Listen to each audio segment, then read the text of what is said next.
بسم اللہ الرحمن الرحیم 9 مئی 2014۔ آج میں قرآن کی سورہ یوسف کو لے کر کچھ عرض کرنا چاہتا ہوں۔ سورہ یوسف قرآن کی سورہ نمبر 12 ہے، اور یہ ایک الگ ڈھنگ کی سورہ ہے۔ یعنی قرآن میں آپ پڑھیں گے تو دوسری جو صورتیں ہیں اس میں زیادہ تر باتیں یوں کہنا چاہیے کہ فریگمنٹری انداز میں ہوتی ہیں، لیکن سورہ یوسف میں ایک ہی قصہ شروع سے آخر تک چلا جا رہا ہے، ڈفرینٹ اسٹائل ہے۔ اس لیے یہ سورہ ایک مثلا ایکسیپشنس لگتی ہے پورے قرآن میں۔ دوسری بات یہ ہے کہ ایک ہی سورہ ایسی ہے قرآن میں جس کو شروع کیا اس لفظ سے کہ یہ آصل القصص ہے۔ یعنی سورہ یوسف میں جو بات کہی جا رہی ہے اس کو قرآن نے آصل القصص بتایا، یعنی بیسٹ اسٹوری۔ سارے قرآن میں اور بھی کئی اسٹوریز ہیں، کسی اسٹوری کو قرآن میں بیسٹ اسٹوری نہیں کہا ہے۔ تو یہ سوچنے کی بات ہے کہ یہ بیسٹ اسٹوری کیسے ہے۔ اب اس کو لے کر جب میں سوچنا شروع کیا تو میں سوچا کہ حضرت یوسف کی زندگی میں تو بہت زیادہ سیٹ بیک آئے، مثلا تقریباً 40 سال تک ایک کے بعد ایک سیٹ بیک۔ تو یہ کیسے بیسٹ اسٹوری بن گیا؟ دیکھیے، پہلی بات یہ ہے کہ وہ پیدا ہوئے تھے ایک گاؤں میں، ایک ولیج میں۔ خود قرآن میں موجود ہے یہ بات۔ وہاں کیا تھا؟ بکری چرانا اور دودھ پلانا، یہی کھانا تھا ان کا۔ دن بھر بکری چرانا اور شام کو دودھ پی کر اس کا سو جانا، اور کچھ معمولی چیزیں کھانے کو ہوتی ہوں گی۔ تو یہاں سے ان کی بگننگ ہوئی۔ اس کے بعد دیکھیے، جب چھوٹے تھے وہ، تبھی ان کے بھائیوں نے ان کو کنویں میں ڈال دیا۔ اب کیسی عجیب بات تھی کہ کنویں میں کئی دن تک پڑے رہے وہ، اب پتہ نہیں کیسے کھاتے ہوں گے، کیا کرتے ہوں گے۔ تو کہتا ہوں ان کو کیسی عجیب، ان کے کیسے سوچتے ہوں گے وہ۔ اچھا، اس کے بعد پھر دیکھیے، کوئی ٹریڈرس کا کوئی کارواں گزر رہا تھا وہاں سے، اس نے نکالا ان کو۔ تو اس نے بھی کیا کیا، اسے کموڈٹی کے طور پر اسے نکالا، اور مارکیٹ کی جو بکتی ہیں چیزیں اس طریقے سے جا کے بیچ دیا۔ ایک کموڈٹی سمجھ لیجیے۔ کیسی عجیب بات ہے کہ ایک بچے کو بیچ دیا جائے بازار میں ایک کموڈٹی کے طور پر۔ اچھا، اس کے بعد جس نے خریدا اس نے اس کو سلیو بنایا۔ آپ غور کیجیے کہ سلیو بن کر رہے ایک شخص کے گھر میں کچھ عرصے تک وہ۔ اس کے بعد کیا ہوا کہ ان کو کچھ ایسے حالات پیدا ہوئے کہ ان کو جیل بھیج دیا گیا۔ آپ غور کیجیے کہ اس زمانے کی جیل آج کل کی جیل جیسے نہیں ہوتی تھی۔ اب جیسی جیل ہوتی ویسی جیل نہیں ہوتی تھی اس زمانے میں، بہت ہی معمولی زندگی جیل میں۔ اس طرح بار بار ان کو ایسے حالات پیش آئے جو ہم میں سے شاید کسی پر گزرے نہیں ہوں گے، ہم میں سے کسی شخص پر نہیں گزرے ہوں گے۔ اور یہ تو چند چیزیں ہیں جو قرآن میں مینشن کی گئی، اور 101 چیزیں ہو سکتی ہیں جو مینشن نہیں کی گئی ہوں۔ کہ گاؤں میں ہو گئے تو کھانے پینا کچھ ٹھیک سے ملتا نہیں ہوگا، کبھی بھوکے سونا پڑتا ہوگا۔ اور آج کل کس طریقے سے جیسے کہ آج کل گھر ہوتے ہیں، اٹیچ باتھ ہوتا ہے، یہ سب کچھ بھی نہیں۔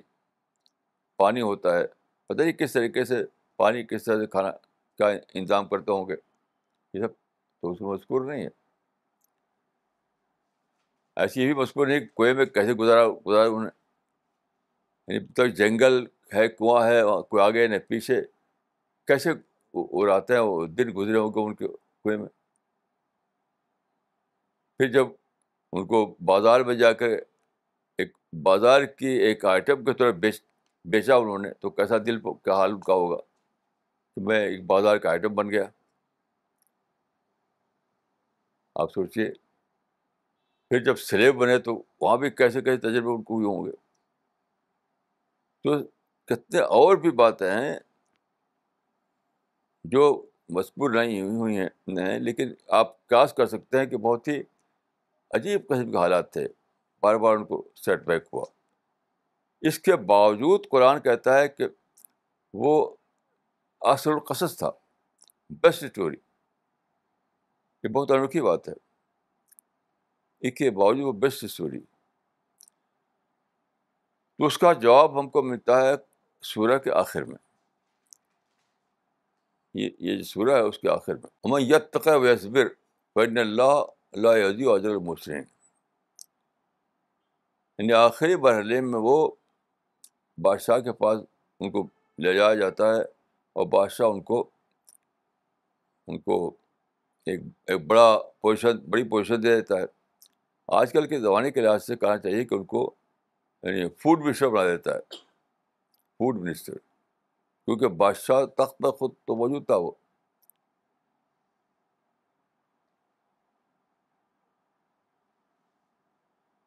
ایک تخت پر بادشاہی رہا پھر بھی، لیکن ان کو اختیارات دے دیے. اس میں بائبل میں بھی ایک قصہ تفصیل کے ساتھ ہے. تو بائبل میں یہ الفاظ ہیں کہ only in regard to throne I will be greater than you. تو یہ درجہ جو ملا ان کو، اس کے بارے میں قرآن کی آیت ہے آخر میں کہ وہ یتقی ویصبر فإن اللہ لا یضیع اجر المحسنین. یہ تقوی اور صبر کا ثبوت دینے کے نتیجے میں ان کو ایسا کامیابی ملی، بار بار کی مشکلات اور کے باوجود. تو اس میں سوچنے کی بات ہے کہ تقوی کیا ہے اور صبر کیا ہے. تقوی کیا ہے اور صبر کیا ہے. کیونکہ اتنی بڑی بات یہ ہے کہ ایک شخص یعنی معمولی حالت میں ہوتا ہے پیدا ہونے کے بعد، پھر بار بار اس کو سیٹ بیک ہوتے ہیں، اب پھر اس کو تقریباً 40 سال بیت جاتے ہیں انہیں باتوں میں. اور پھر اس کو مصر میں، مصر کا جو بادشاہ اس زمانے میں تھا، ان کو ایک بڑی پوزیشن دے دیتا ہے، بڑی پوزیشن. اور تقریباً 14 سال تک وہاں بہت اچھی حالت میں رہتے ہیں. تو سوچنے کی بات ہے کہ قرآن میں یہ بات ہے کہ یہ جو کہا گیا ہے کہ ان کو یہ جو ملا درجہ تو تقوی اور صبر کی وجہ سے. تو سب سے زیادہ سوچنے کی بات یہ ہے کہ تقوی کیا اور صبر کیا ہے. اس پر سوچتے ہوئے مجھے سمجھ آتا ہے کہ تقوی اور صبر کا مطلب ہے، یعنی صبر کا مطلب ہے انسان کی طرف جو کچھ پیش آئے اس پر پیشنس. صبر کا تعلق انسان سے ہے، صبر کا جو تعلق ہے وہ انسان سے ہے. یعنی انسان کی طرف سے جو کچھ پیش آئے اس پر صبر کرنا. یعنی ریئیکشن نہیں، نیگیٹو تھنکنگ نہیں، غصہ نہیں، ریونج نہیں، وائلنس نہیں. تو انسان کی طرف سے جو کچھ پیش آئے اس پر یونیلیٹرل صبر، یونیلیٹرل پیشنس. یونیلیٹرلی آپ یعنی پازیٹیو ایٹیٹیوڈ کو باقی رکھیں. یہ ہوا انسان کی طرف سے، یہ ہے صبر. یہ بہت ہی مشکل کام ہے. یعنی یونیلیٹرل طور پر صبر پر قائم رہنا یہ بہت مشکل کام ہے. کیونکہ آپ کو اس میں اپنے ایموشن کو کنٹرول کرنا پڑتا ہے، اپنے غصے کو کنٹرول کرنا پڑتا ہے، اپنے اندر جو پریشر آتا ہے اس کو کنٹرول کرنا پڑتا ہے، نیگیٹو تھاٹ آتے ہیں اس کو آپ کو کنٹرول کرنا پڑتا ہے. تو یہ کہنے میں تو سادہ سی بات ہے لیکن ہے بہت ہی مشکل کام. تو 40 سال کے دوران انہوں نے اس بات کو، یعنی اس پر وہ پورے اترے کہ وہ انسان کی طرف سے جو کچھ پیش آئے اس پر وہ صبر کرنے کے لیے تیار ہے. اور اسی کا ایک حصہ یہ ہے کہ جن بھائیوں نے ان کو ڈالا تھا کنویں میں، تو بات کو جب کہ انہیں وہاں فوڈ منسٹر کو جو کہتا ہوں میں، یعنی زراعت کا پورا انتظام، اس وقت مصر جو تھا آج کے مصر سے بڑا تھا، یعنی لیبیا بھی شامل تھا اس میں، اس وقت کے مصر میں. تو گریٹر ایجپٹ کا ان کو وہ دے دیا گیا، یعنی ایگریکلچر کا سارا معاملہ. اور آپ جانتے ہیں کہ زمانے میں ایگریکلچر سے کچھ ہوتا تھا. اس زمانے میں ساری انکم، ساری ایکٹیویٹیز سب ایگریکلچر سے تعلق رکھتی تھی. تو آخر میں جیسا کہ آپ جانتے ہوں گے ایک قصہ جو آیا ہے کہ ان کے بھائی وہاں آئے اور آخری مرحلے میں ان کو کھلا کہ یہ یوسف ہیں یہ. تو انہوں نے کہا کہ ہم نے بہت غلطی کی کہ ہم تمہارے ساتھ اچھا سلوک نہیں کیا، تو کو کنویں میں ڈال دیا. تو یوسف نے اس وقت کہا کہ لا تثریب علیکم الیوم، یعنی کوئی ملامت نہیں، کوئی برا بلا نہیں کہا انہوں نے، کچھ بھی نہیں. لا تثریب علیکم الیوم، کوئی بات نہیں، اوکے. جیسے آج کل زبان میں کہتے ہیں نا اٹس اوکے، اٹس اوکے. تو انہوں نے ایک تو یہ کیا کہ انسان کی طرف سے جو کچھ پیش آیا اس پر ایک طرفہ طور پر، یونیٹرل طور پر صبر کرتے رہے. اچھا، دوسرا ہے تقویٰ. تقویٰ کا مطلب کیا ہے؟ تقویٰ کا مطلب ہے سارے معاملے کو اللہ کے خانے میں ڈالنا، تبھی تو آپ صبر کر پائیں گے. لوگ جو صبر نہیں کر پاتے اس کی وجہ یہ کہ وہ جس نے کیا ہے کچھ اسی کے اوپر ڈالنا چاہتے. صبر نہ کرنے کا سبب کیا ہوتا ہے؟ آپ کو جس سے کچھ تکلیف پہنچی ہے، جس نے پرابلم کریٹ کیا ہے، تو اس کو اسی کے اوپر ڈالنا چاہتے، اسے آپ صبر نہیں کر پاتے. لیکن جس کے اندر صبر کا، پیشنس کا کی اسپرٹ ہو تو وہ کیا کرے گا؟ وہ ساری باتوں کو اللہ کے کھانے میں ڈالے گا، اللہ کے کھانے میں ڈالے گا، تبھی آپ کے اندر پازیٹیو تھنکنگ آئے گی، ورنہ نہیں آ سکتی. ورنہ غصہ، جھنجھلاہٹ، مایوسی، انتقام ہی سب آئے گا. تو کیا حضرت یوسف نے 40 سال کے دوران یہ ثابت کیا کہ وہ انسانوں کی طرف سے جو کہ پیش آئے اس کو اللہ کے کھانے میں ڈالیں گے، اللہ کے حوالے کریں گے. اور یہ ان کے باپ کی زبان سے یہ بات قرآن میں موجود ہے کہ ان کے باپ کو بھی بہت صدمہ پہنچا تھا کہ ان کے بیٹوں نے انہیں کے اپنے ایک بھائی کو ایسا کر دیا. تو انہوں نے کہا تھا کہ حضرت یعقوب ان کے باپ تھے، تو انہوں نے کہا تھا کہ انما اشکو بسی و حزنی الی اللہ. یہی تھا یوسف کا طریقہ، انما اشکو بسی و حزنی الی اللہ، یعنی میں اپنے غم کو اللہ پر ڈالتا ہوں، اپنی تکلیف کو اللہ پر ڈالتا ہوں، اپنی شکایت کو اللہ پر ڈالتا ہوں، یعنی انسانوں پر نہیں ڈالتا. یعنی اگرچہ انسان نے مجھے تکلیف پہنچائی ہے، انسان نے مجھے دکھ دیا ہے، لیکن میں ڈالتا ہوں اللہ کے اوپر.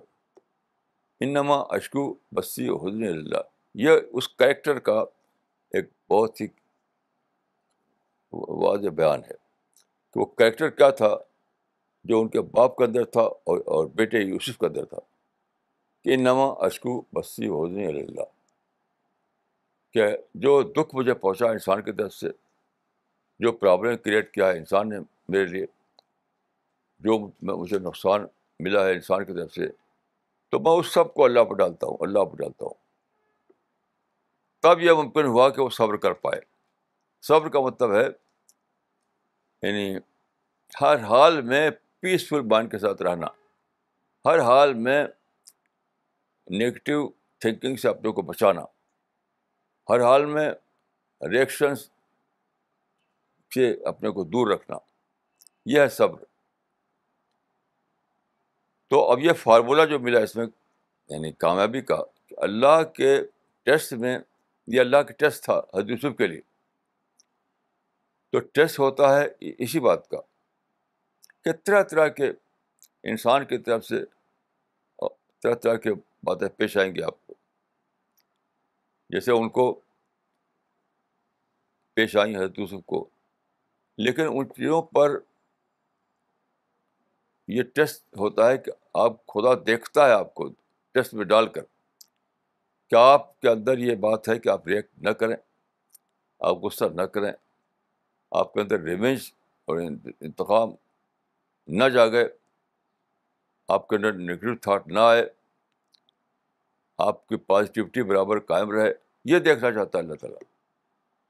جو آپ ثابت کر دیتے ہیں کہ ہاں میں ایسے ہی ایک انسان ہوں، تب آخر میں جا کر کے حضرت یوسف کی مثال کی شکل میں 40 سال کے بعد اللہ کی طرف سے پھر رحمت ٹوٹ پڑتی ہے، بلیسنگ آتی ہے اتنی زیادہ کہ ایک آدمی جو پیدا ہوا تھا ایک معمولی ولیج میں، اب بکری چلاتا تھا، اس کو اللہ تعالیٰ نے وہاں گورنمنٹ نے بہت بڑا عہدہ دے دیا. یعنی پریکٹیکلی وہی انہیں کے ہاتھ میں پورا ایڈمنسٹریشن تھا. بادشاہ تو تخت پر تھا لیکن پریکٹیکلی سارا انتظام انہیں کے ہاتھ میں تھا. اسی لیے بائبل میں یہ لفظ ہے کہ only in regard to the throne I will be greater than you. تو یہ ہے اصل القصص. یعنی اس قصے کا یہی وہ اسپیکٹ ہے جس کی وجہ سے یہ بیسٹ اسٹوری بن گئی، بیسٹ اسٹوری بن گئی.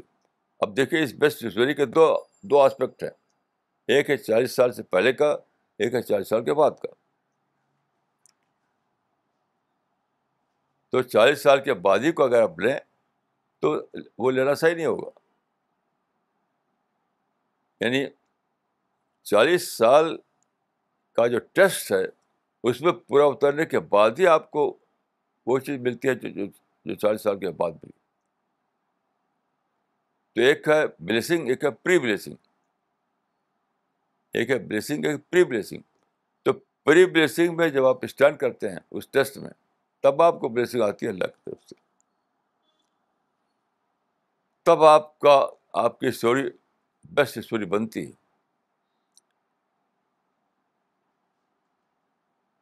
تو یہ کتنا بڑا سبق ہے جو اس سورہ میں بتایا گیا ہے. اور دیکھیے یہ معاملہ سادہ معاملہ نہیں، یہ لا آف نیچر ہے. اس دنیا میں اللہ تعالیٰ نے جو جس ج, ج, اللہ تعالیٰ اس دنیا کے لیے اللہ تعالیٰ کا جو کریشن پلان ہے، اس دنیا کے لیے اللہ کا جو قانون ہے، وہ سب کا سب اسی پہ مبنی ہے. یہ جو حضرت یوسف کے ساتھ پیش آیا وہ کیا خدا کے کریشن پلان کو بتا رہا ہے، لا آف نیچر کو بتا رہا ہے. ہر آدمی اسی لا آف نیچر سے کو گزرنا ہے. ہر آدمی کو اپنے اپنے حساب سے اسی لا آف نیچر سے گزرنا ہے. کوئی شارٹ کٹ نہیں زندگی میں، کوئی دوسرا یعنی اور کوئی دوسرا راستہ نہیں ہے. اسی سے گزرنا ہے بس.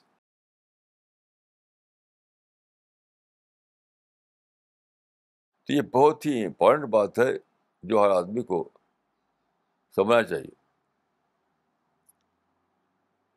بہت امپورٹنٹ بات ہے.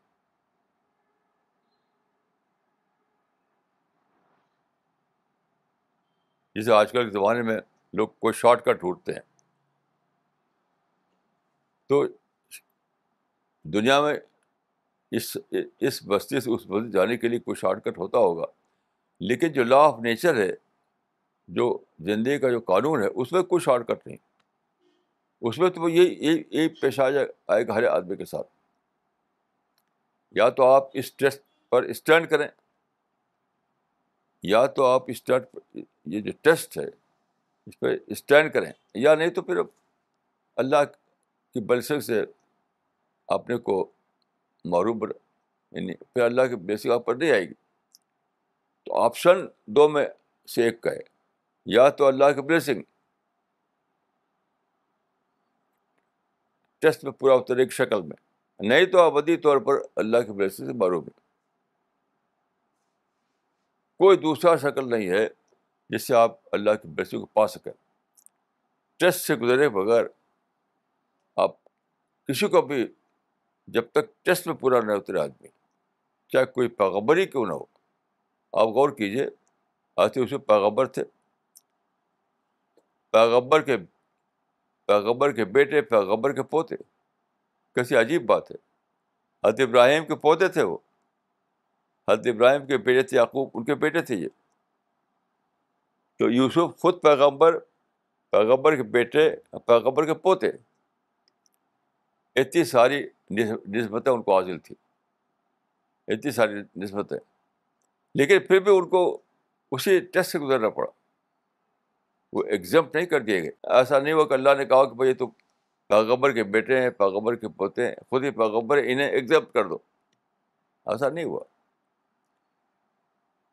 تو کسی اور کو یہ امید نہیں رکھنا چاہیے کہ اس ٹیسٹ سے گزرے بغیر اس کی کہانی بیسٹ کہانی بن جائے گی, اس کی اسٹوری بیسٹ اسٹوری بن جائے گی. یہ نہیں امید رکھنا چاہیے. اگر کوئی یہ سمجھے کہ اس ٹیسٹ سے گزرے بغیر اس کی اسٹوری بیسٹ اسٹوری بن سکتی ہے, تو وہ اس میں فورس پیراڈائز جی رہا ہے, فورس پیراڈائز جی رہا ہے, جنت الحمقہ میں جی رہا ہے وہ. کیونکہ ایسا ہونے والا نہیں. جو چیز ایک پیغمبر کے نہیں ہوئی وہ آپ کے لیے کیسے ہو جائے گی؟ تو یا تو اللہ کی بلیسنگ سے محرومی کو برداشت کیجیے ہمیشہ کے لیے, یا پھر اس ٹیسٹ پہ پورا اتریے. آپشن ان دونوں کے بیچ میں کیا ہے؟ یہاں کوئی تھرڈ آپشن نہیں ہے. اچھی طرح سمجھنا چاہیے کہ اس معاملے میں کوئی تھرڈ آپشن نہیں ہے. یا تو آپ ہمیشہ کے لیے اللہ کے بلیسنگ سے محرومی کو برداشت کیجیے, اور یا ایسا کرنا ہے کہ آپ ٹیسٹ میں پورا اتریے, ٹیسٹ میں اسٹینڈ کیجیے. اپنی پوری انرجی, اپنی پوری وژڈم, اپنی پوری پلاننگ کے ساتھ آپ ٹیسٹ میں پورا اتریے, اپنی عقل کو استعمال کیجیے. دیر از نو تھرڈ آپشن. کیونکہ جب پیغمبر کے لیے تھرڈ آپشن تھا تو ہمارے لیے کیسے ہو جائے گا؟ یہ تو ایک معلوم بات ہے کہ یوسف جو تھے خود بھی پیغمبر تھے, پیغمبر کے بیٹے بھی تھے, اور پیغمبر کے پوتے بھی تھے. اتنی سب نسبتیں ان کو حاصل تھی, پھر بھی ان کے لیے ان کو ایگزمپٹ نہیں کیا گیا اس ٹیسٹ سے. تو اس صورت میں سمجھتا ہوں کہ بہت ہی بڑا سبق ہے, اور اس میں لا آف نیچر کو بتایا گیا ہے جو ہر ایک کے لیے. وہ لا آف نیچر ہے کہ اگر تم چاہتے ہو دنیا میں کامیابی کا مطلب یہ ہے کہ اللہ کی بلیسنگ, اللہ کی مدد یہ چاہتے ہو, تو تم کو یہ کرنا پڑے گا کہ دنیا میں دیکھیے, دنیا میں اللہ نے سب کو آزادی دی ہے, یہاں چیلنجز ہیں, کمپٹیشن ہے, تو دوسرے لوگوں کی طرف پرابلم بھی آئیں گے, ضرور پرابلم آئیں گے. تو یہ کرنا پڑے گا کہ انسانوں کی طرف جو کچھ پیش آئے اس پر صبر کرنا, وداؤٹ اینی نگیٹو ریئیکشن, صبر کرنا, اور سب کچھ اللہ کے کھانے میں ڈال دینا. یہ کہنا کہ انما اشکو بثی وحزنی الی اللہ. تو یہی حقیقت ہے جو سورہ کے آخر میں ان لفظوں میں بتائی گئی کہ ومن یتق ویصبر فإن اللہ لا یضیع اجر المحسنین. یہاں پر سوچنے کی بات یہ ہے کہ واقعہ تو ایک انسان کا تھا لیکن ہاں جنرلائز کر دیا. یہ بہت خاص بات ہے سوچنے کی کہ سورہ یوسف میں واقعہ تو ایک انسان کا ہے, یوسف کا, لیکن اینڈ میں کہتے ہیں کہ وَمَن یتَّقِ وَیَصْبِرْ فَإِنَّ اللَّهَ لَا یُضِيعُ أَجْرَ الْمُحْسِنِينَ. یعنی جو لوگ ایسا کریں, دیکھا اس کو جنرلائز کر دیا, سب کے اوپر اپلائی کر دیا اس کو. تو میں سوچتا ہوں کہ بہت بڑا سبق اس کے اندر ہے کہ اس کو ایک انسان کی بات نہ سمجھو, اس کو جنرل پرنسپل سمجھو, اپنے اوپر بھی اس کو اپلائی کرو. یہ جو ٹیسٹ سے گزرے حضرت یوسف, اسی ٹیسٹ سے تم کو گزرنا ہے. شکلیں مختلف ہوں گی, آپ کا یعنی آپ کا گاؤں دوسرا ہوگا, آپ کا کنواں دوسرا ہوگا,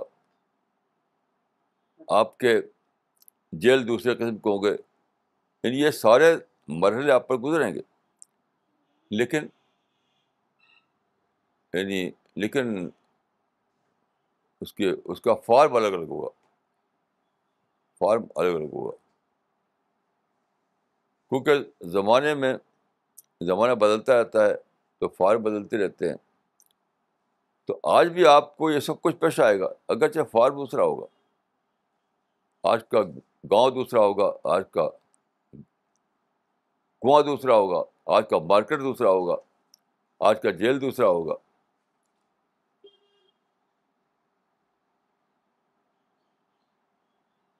تو یہ بہت زیادہ سوچنے کی بات ہے, بہت زیادہ سوچنے کی بات ہے. اور جب میں اس پر سوچتا ہوں کہ شروع سے قصہ ایک انسان چل رہا ہے یوسف کا, اور آخر میں جب بتا رہے ہیں ایز اے پرنسپل, تو وہ جنرلائز کر دیا. وَمَن یتَّقِ وَیَصْبِرْ فَإِنَّ اللَّهَ لَا یُضِيعُ أَجْرَ الْمُحْسِنِينَ, کہ جو لوگ تقویٰ اور صبر کا ثبوت دیں تو ان کو اللہ تعالیٰ بہت بڑی بلیسنگ سے نوازے گا.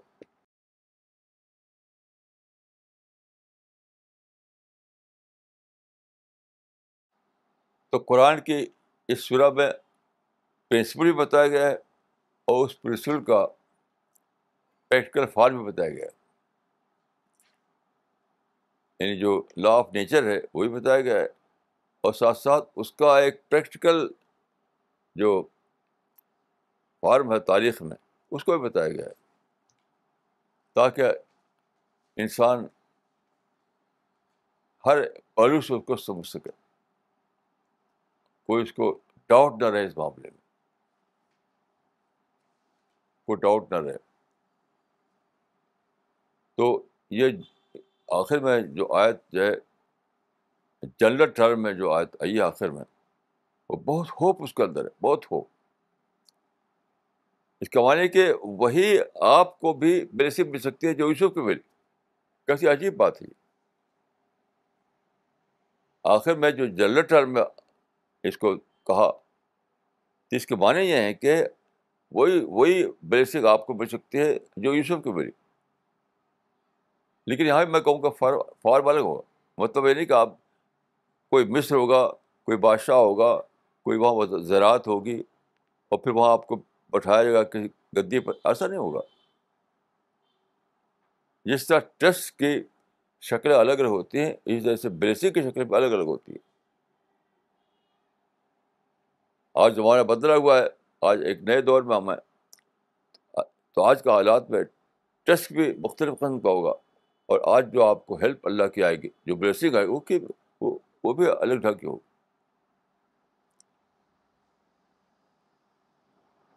تو میری دعا ہے کہ اللہ تعالیٰ مجھ کو اور آپ کو توفیق دے کہ ہم اللہ کے اس بلیسنگ میں حصے دار بنیں, اور اللہ کے قانون کو سمجھیں, اور جو اللہ نے اس میں میسج دیا اس میسج کو پکڑیں. اقول قولی ھذا واستغفر اللہ لی ولکم اجمعین.